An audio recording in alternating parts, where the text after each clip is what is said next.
So we chant these mantras at the three junctures. The three junctures are, what are they? Pardon? Dawn, sunrise, morning. Another one? Noon, midday.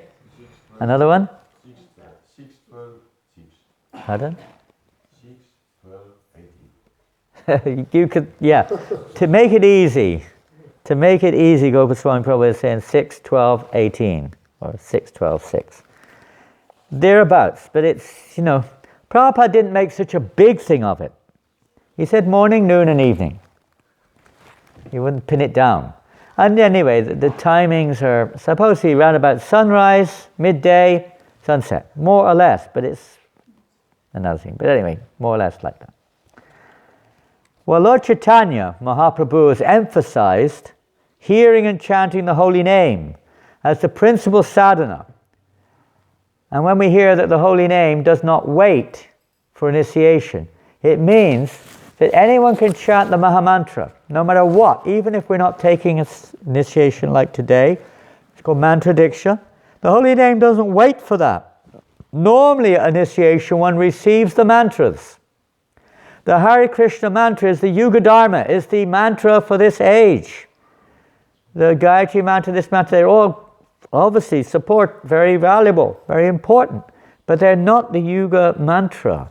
The Hare Krishna mantra is a Yuga mantra, and it does not depend upon second initiation. That's the meaning. It doesn't mean there should be no initiation. First initiation is there, but that first initiation is not what is referred to when the Vedas say Diksha. Diksha means this initiation, second initiation. This first initiation basically was initiated by Lord Chaitanya Mahaprabhu, just giving a holy name to everyone, chant, impregnating or in the heart of everyone this spirit, this life to chant the holy name of Krishna. And that is enough. That is enough in itself. But unfortunately, whichever way we look at it, most of us are rather contaminated. Our consciousness, that means. And it is very hard for us to concentrate or to avoid the offenses in chanting the holy names. Not easy. So to assist in that, other practices, lifestyle, association, and so on, are very important. Just like we see Lord Chaitanya Mahaprabhu has explained the 64 items of devotional service to Sanatana Goswami, and has, we say, synthesized, captured them all in 5 essential activities, based upon chanting the holy name. But to help us to purely chant the holy name, and these other ones are also important. Associating with devotees, creating sometimes they say a sacred space, but a spiritual, living in a holy place or a temple, or making one's home like a temple, worshipping the deities of the Lord, and studying the scriptures. These various activities are also very important. Most people cannot just chant the holy name of Krishna. We have so many activities to help purify us, engage us, free us from our bondage in this world, so we can purely chant the holy name. So Lord Chaitanya emphasized that. Srila Prabhupada said, Lord Chaitanya could do that, but we're not Lord Chaitanya Mahaprabhu. Therefore he said we need Varna Ashram. He also showed by his own example that those who are interested in spiritual progress must take Vaishnava initiation, which is today Pancharatrika. Pancharatrika. These different 5 points we've mentioned, this particular initiation expects that the devotees will follow these things, these various points in their lives to help us to come to the mode of goodness. This is also required and encouraged by Lord Chaitanya. Through Pancharatrika initiation, a devotee receives mantras that further his purification by helping to tame the restless mind, and mantras that are used in daily worship, thus both chanting the holy name and receiving Pancharatrika mantras from a bona fide guru are fundamental to Lord Chaitanya's movement. Srila Bhaktisiddhanta Saraswati Thakur practiced his Vedic Diksha Samskara, the spiritual master of Srila Prabhupada. He introduced this basically in our line. Previously it was not, if you happen to be initiated as a young person, young man, Haribol. But otherwise it wasn't necessary. And Bhaktisiddhanta Maharaj introduced it as a principle for the devotees in general, no matter what their birth, no matter what their previous lifestyle, for the sake of preaching and helping us to become elevated. We don't have so many good habits usually, and we have rather a bit of false ego, and maybe we got some restlessness in mind. So this is to help us to deal with these conditionings which we already have. The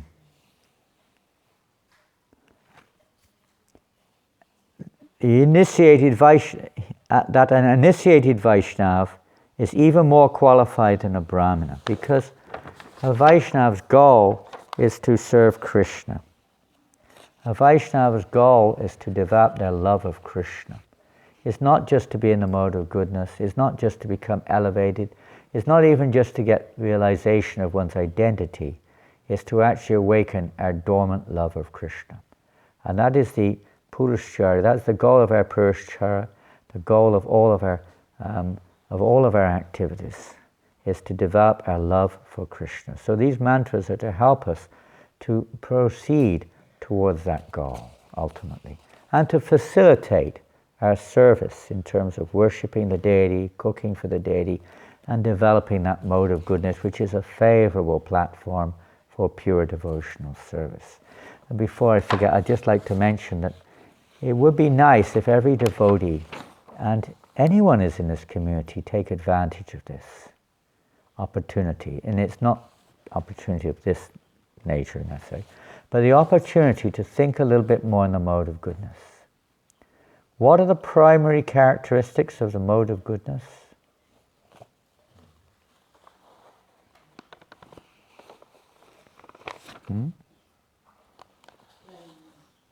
Cleanliness. Okay, thank you. Prabhupada gave 4, didn't he? 4 points, particularly. Cleanliness was the most prominent. Although for a Brahmin, normally it's said the most important principle is truthfulness. So cleanliness and truthfulness. Cleanliness is a wonderful thing. Whatever else we may think, we cannot substitute that for cleanliness. We may do so many things to, try to counteract negativity and so on. But it's meaningless unless cleanliness is the priority. It has no meaning. There's no substitute.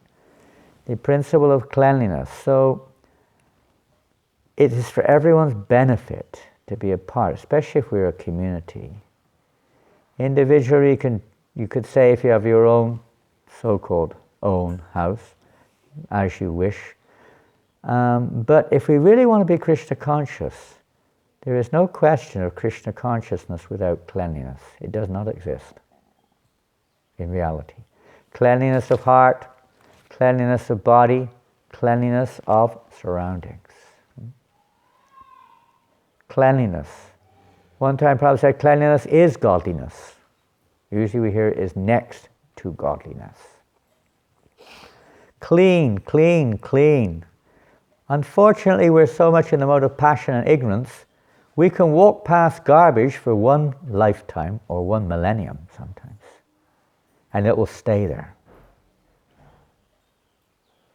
We can even throw it there. We can sometimes create uncleanliness, what to speak of, clean it up. Cleanliness, tidiness is tantamount. You cannot really, no Vaishnava can tolerate uncleanliness. It's not possible. Not possible. So we see we have a little way to go. If we want to please Prabhupada and please Krishna and become Krishna consciousness, then cleanliness is number one priority. Even if we have no money, no nothing, at least cleanliness should be there. And truthfulness, what is truthfulness? Baba says these are the qualities of a Brahmin. Cleanliness, or one in the mode of goodness. Truthfulness, what is truthfulness? What is truthfulness? Cleanliness, or one thing on cleanliness, it means bathing also. How many times a day does a Brahmin bathe? Depends what they're doing. 16 times. 16 times a day. Bathe 16 times a day. I've taken 3 baths already today. Can you believe it?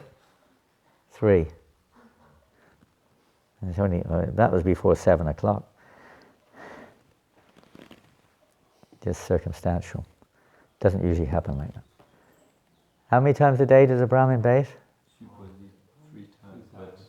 3 or minimum 2.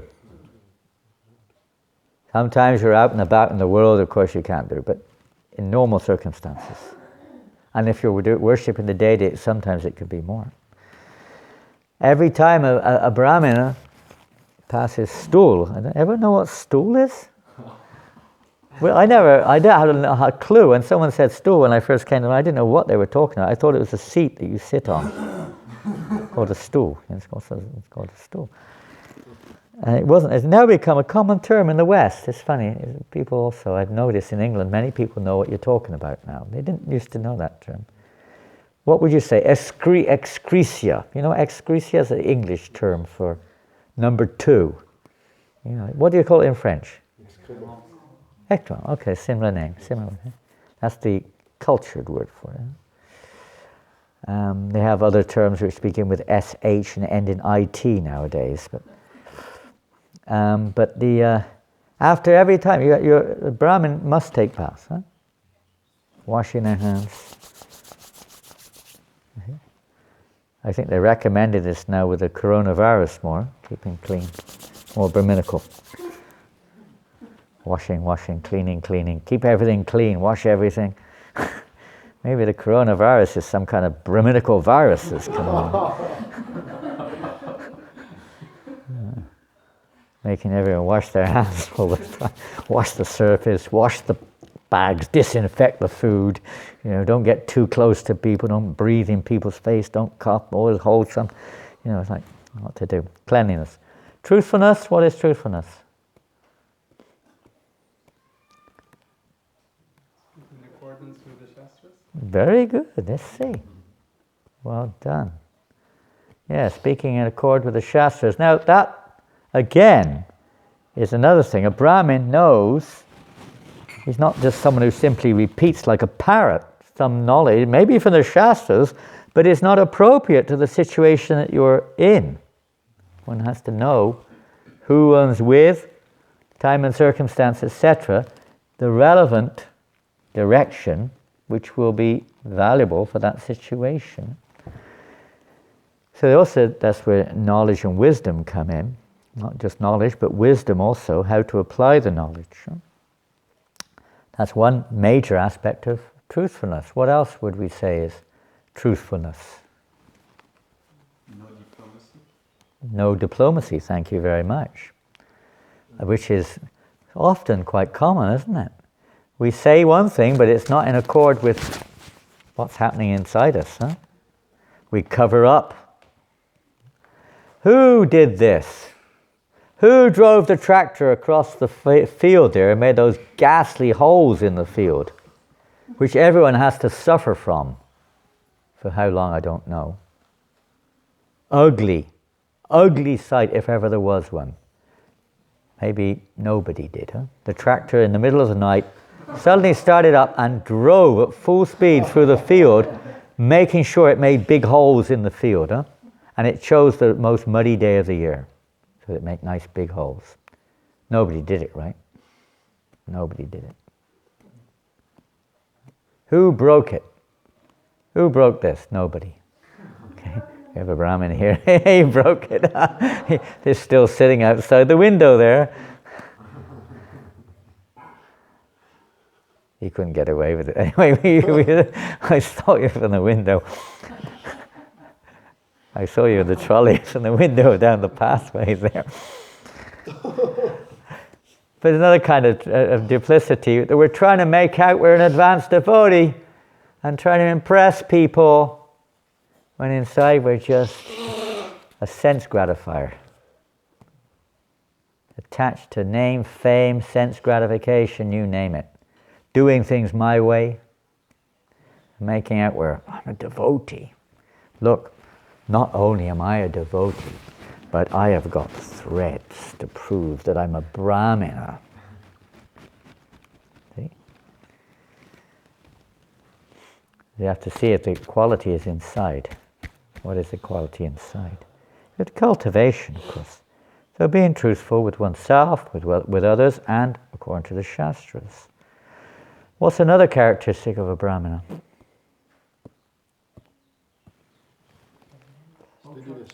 We've got cleanliness, we've got truthfulness, authority, punctuality, punctuality. It certainly should be, that's for sure. It does fit in to the others, but it's not defined like that. We've heard tolerance already, but Prabhupada has 4 particular activities or 4 particular aspects of a Brahmin. Cleanliness, truthfulness, austerity. What does austerity mean? Whew. I mean, most people in the world today, Goswami Prabhupada was telling me what it was like in LeBlanc the other day. Huh? You went back to your home, village, town, whatever, and from you it seemed like people were undergoing, to them, some kind of austerity. Was that correct? You know, wearing a mask everywhere you go, keeping a distance from everyone, hardly being able to speak, huh? Not being able to go very far. It's like being an animal tied up with a rope, huh? Practically. Unlike, it's just so they're so unfamiliar with this type of situation. It's austere, they say. It's austere, you know, you can't go to this place and that place. Can't go to the beach. Can't do what you want. Austerity, but that's a little bit more than that, isn't it? What's austerity for a Brahmana? For a devotee? Surrender? Surrender, ultimately, yes. You could say, well, in one sense it's austerity. In another sense it's not. But what would we define austerity in principle of something to be defined, a definable way? Rising early in the morning, Prabhupada says it. People do. Some people get up early in the morning to go to the factory, to go to the fields, to work, to send the children off to school. I don't know what time schools start here, 9 o'clock, 9:30? In Malaysia they start 6:30 in the morning. The kids have to be at school. Pretty austere. Getting up 4 o'clock in the morning, don't want to get up, taking a bath. Many things like this, you know. Following regulated principles. No meat eating, no illicit sex, no intoxication. Not even tea, coffee, cigarettes. Don't even watch TV. Kind of austere when you're used to those things. Restraining oneself from all kinds of social, mundane, material things, unless one's sharing something. It can be austere. Living with devotees can sometimes be austere. In one sense. Living without devotees is austere also. The material world is austere in reality. Everything's got this, you know. What's the other one? Huh? Someone said something. You had your hand up? I think Prabhupada said preaching to people is also austerity. Oh yes, it can be. It depends. I mean, it depends which way we look at it. I mean, it's an austerity to go out in the world and try to present Krishna consciousness to people who are, let's say, inimical towards Krishna consciousness, that's for sure. Could be seen. Or going out in the cold, in the wind. Some of you have come out with us on the Christmas time, on the Prabhupada book marathon. Sometimes it's snow and ice and freezing cold, and you're there for 4 hours and not one person has taken a book. It can be seen as austere. Your fingers are blue, and your feet can't feel them anymore. Be austere. We used to take baths, and maybe still do. I remember when we were younger, in the early days, we would, on these times, we go traveling, distributing books around the whole of UK, and just take, sometimes we break the ice to take baths in the morning, because it's frozen. We take a lake, we break the ice, take baths. Sometimes we'd use snow to bathe ourselves in snow. You didn't care. It was the highest pleasure just to be able to distribute the fourth one, which is mercy. Mercy. Giving Krishna consciousness to others.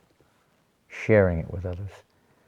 And that one makes everything ecstatic, blissful. When one experiences the mercy of giving the mercy, the pleasure that how much Krishna is pleased. So whatever we are, we can all do that, but specifically those who are Brahmins are supposed to share.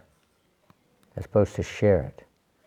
Whatever it is, it may be sharing with others. I remember one time we were in the temple in the Bhaktivedanta Manor in London. I was sitting in the temple room, and there was only one other person in the temple, Ritasya. I don't know what her name was. His name became initiated as Ritasya. Famous lady. She was a model. She was a professional model. And she then later became a very famous devotee in Bangladesh. Ritasya. But at that time she was not initiated. She just started coming. She was in the temple and she was chanting Hare Krishna and I was chanting Hare Krishna. And suddenly, it's 4:15 in the afternoon, Prabhupada came into the temple room, surprisingly, alone at 4:15 in the afternoon. Well, one devotee was with him, one English boy who was not his servant.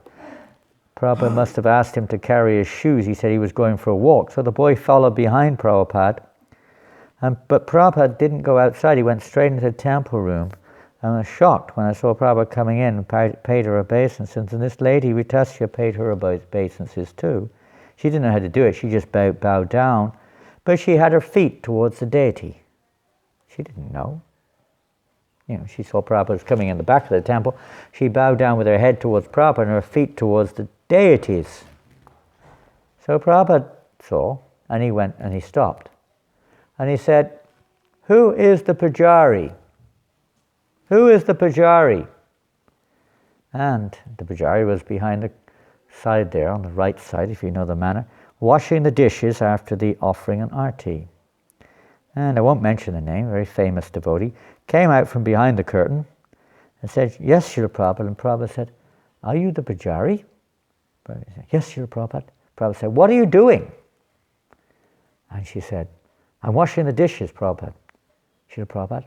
And Prabhupada said, "No, what are you doing?" She didn't know what to say. Said, "You are the pujari and there's a guest in the temple and you are not teaching them how to offer their obeisances? This is your duty to do that. To help everyone who comes to the temple to worship the deity. That's your duty. That's your preaching." So every situation is like that. The cook, to leave the kitchen cleaner. Prabhupada's standard in the kitchen was when we finished cooking, the kitchen was cleaner than when we started. That was his standard. How that's done, we always struggle. But that was Prabhupada's standard. Kitchen was non-different than the deity room. Clean as a whistle. Preaching, it automatically creates, let's say, or evokes attraction to Krishna. Acting in a way which attracts people. Behavior is preaching. Everything is related to attracting. The whole purpose of this ceremony, the whole purpose of our movement is to attract, to create this attraction, sambandha, and to develop that relationship with Krishna, to deepen it, to solidify it so it becomes impenetrable, complete relationship with Krishna. That's this movement's purpose. Not just to do things, it's to actually develop a permanent, eternal relationship with Krishna.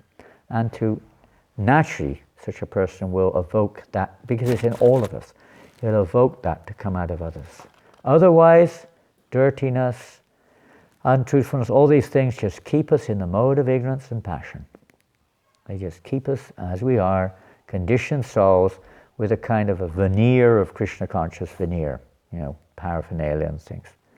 It's just like decaffeinated. I remember Bhakti Vijayapurna Maharaj called it decaffeinated coffee. It's coffee, but it's decaffeinated. It's the same thing. It's the same attachment there, it just doesn't have the caffeine inside, that's all. But it's not that we're still attached to it, We're not here just to, justify our attachments. We're here to actually become attached to Krishna, to develop our love for Krishna. So I'm going to read on a little bit from here. This is a description of Diksha. Divyam yanato dadyat kuryat papasya shankshayam tasmat diksheti sopakta deshikais tattvakovidai. Diksha, or initiation, is the process by which one can awaken his transcendental knowledge and vanquish all reactions caused by sinful activity. A person expert in the study of the revealed scriptures knows this process as Diksha. And there are many directions of the regulated principles, which we've mentioned some of them, of Diksha, but the whole purpose is to awaken our transcendental knowledge. And for a devotee, transcendental knowledge is knowledge of their relationship with Krishna, knowledge of, awakening our love for Krishna. For others it may be different, they may have different goals, but that's a devotee. And although it describes here that it's really important, most important, to take second initiation on the path of devotional service. In fact, it is important, but it's, we'll come to that in a minute. Here we see, Yata kanchanatam yati kasyam rasavidanataha tata diksha vidanina dvijatvang jayate ninam. By chemical manipulation, bell metal is turned into gold when touched by mercury. Similarly, when a person is properly initiated, he can acquire the qualities of a Brahmin. Properly initiated. And that also includes, it doesn't just mean the ceremony, it means the activities that go along with it. It means the cultivating of the mentality or the attitude that goes along with it. Then one can be the actual qualities of a Brahmin. But more so than just the Brahminical quality, although Prabhupada said we have to come to that point also, is the quality of a Vaishnava. And that's what Lord Chaitanya is talking about here. One who is constantly chanting the holy name of Krishna. This is the goal. And this Brahmin initiation, though in Vedic society is imperative for those who want to advance spiritually, in our Krishna consciousness movement, it is to facilitate this point, and not as an alternative. Now I'm a Brahmin, I don't need to do this and that, I don't need to go out on Sankirtan, I don't need to do this thing and that thing. Just like our Danitai Prabhu, is he here? Danitai Prabhu is a Brahmin initiate. He was head pujari here for some time, still doing pujas here and there. And 2 days ago I asked him if he would accompany me to clean a portion of the attic, which was nicely situated above the kitchen, just so the cooking would be in the mode of goodness. Right above the kitchen, that's not the main kitchen, the brahmachari kitchen, was an attic, and the attic happened to be the storeroom of countless pigeons, as well as covered in feathers and 12 bags of garbage. We got 12, was it 12 or 15? I think 15 eventually. 15 bags we got out of there full of garbage. He got out. He went up there with a gas mask. I don't know if you saw him. I went up there for 1 minute, I couldn't breathe. I had to come down. I was coughing and spluttering. It was deadly. We found a gas special mask, and he went up there and cleaned the whole thing. And this is what we're supposed, he could have stayed there, we could have locked the door, never mind, I can't see it, forget it. But it's not like that. It's not like that. That's not how we progress. So there's a sign of a Brahmin. It's not that I'm a Brahmin, I don't do these things. And we do whatever is necessary to please Krishna. This is a Vaishnava. Whatever is required. Within our health. I mean, if you haven't got the health, I told Ravatana you are not allowed there because of his health. But Danitai did. And cleaned it up. This is a sign of a change of heart. We're giving up our false ego, our pride. A Vaishnava is one who wants to do service 24 hours a day. There's no question, I've done my service. That is not a Vaishnava. I mean, we may be serving a Vaishnava and trying to come to that point, but a Vaishnava is always thinking how I can do more service, surrender, surrender, surrender. How I can please more and more my spiritual master and Krishna. This is Vaishnava. Now we have to use common sense. We have to sleep, we have to eat. We need a little time for, health, relaxation, a little bit. But the principle inside is how I can surrender. Not how I can limit, or how I can impose my modes of nature on this movement. We want to get free of that. Become free. Release. Initiation is that which releases us from the material world, not continues our conditioning in this world. To get free. We may not have so much intelligence, so Brahmins are those who are supposed to have intelligence to guide us so we don't go crazy and become a fanatic. How to balance our lives properly so that we don't, go too far this way or that way. But the principle is there for a Vaishnava at least, that they want to be always engaged. It's one of the symptoms of a devotee. 24 hours they want to engage in devotional service. More and more. We're not here for conditional devotional service. We're here to cultivate this mood. It doesn't start at this stage, but this is what we're trying to cultivate. Constant, full devotional service. Non-stop devotional service. This is our constitution. It takes time, but this is the principle. So this initiation also to help us to come to that point. You still have time to change your mind if this is too much to think about.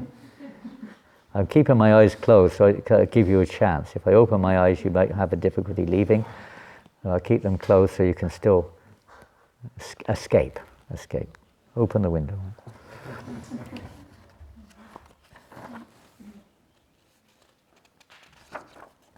And we could go on and on. There's so many statements here, but then it comes around. Even the second initiation is to help us to come to pure chanting, offenseless chanting of the holy name.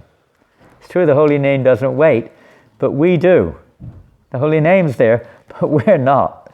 So the second initiation is to help us to be there as well with the holy name. The holy name doesn't wait for the second initiation, but we're not associating with the holy name properly. So to help us to become offenseless in our chanting of the holy name, second initiation is also can be very valuable. But just like in first initiation there are offenses to be avoided, chanting the Gayatri mantra is the same principle. It's the same principle. We should try to avoid offenses whilst chanting the Gayatri mantras. In other words, being attentive, etc. Being clean while we chant it and so on. It's also the same principle. Then the Lord will reciprocate with us.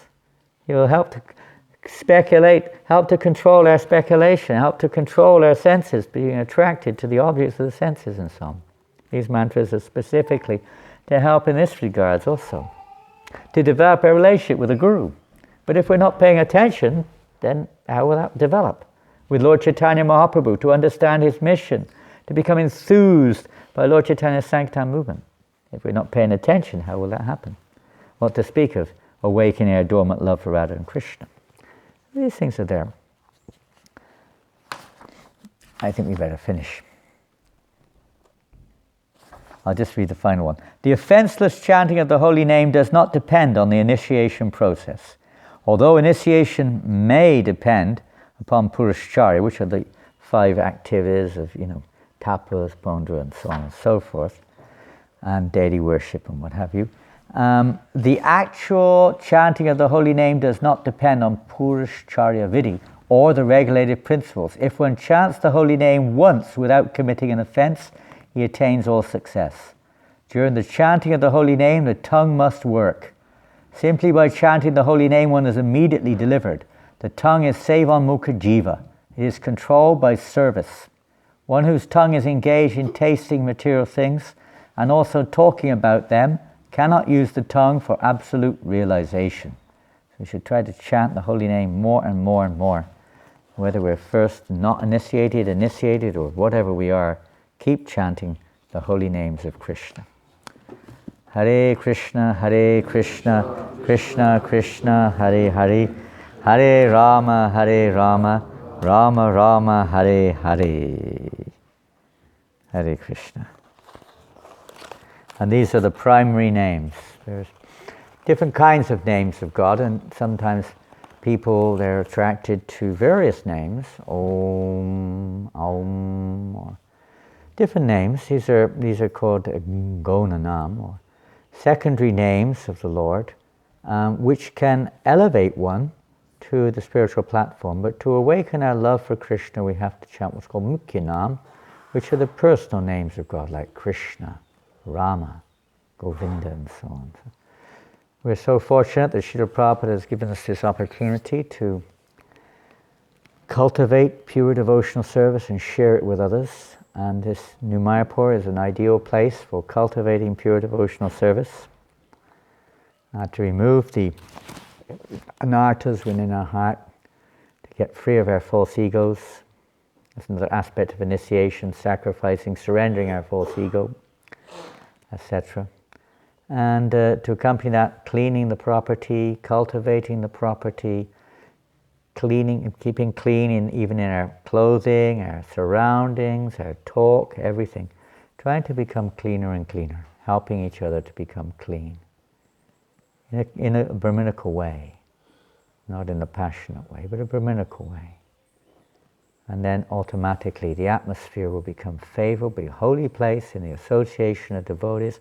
Hearing Srimad Bhagavatam, we'll be able to hear it. We'll be able to hear it in a dirty place we can't hear. Heart is dirty, place is dirty. Chanting the holy names of Krishna, and then we'll become eligible to worship the deities properly. Not just going on the altar and doing arti, that's also great, but in every respect, behaving in a way which is pleasing to the deity. And that's what Prabhupada is giving us, this opportunity to become more pleasing to Krishna. Hare Krishna, Krishna Krishna, Hare Hare, Hare Rama, Rama Rama.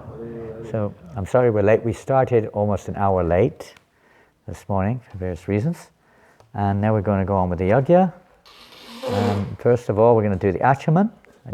Can someone take this away, please? Be careful. His Holiness Kadambakana Maharaj is present with us today in the picture here.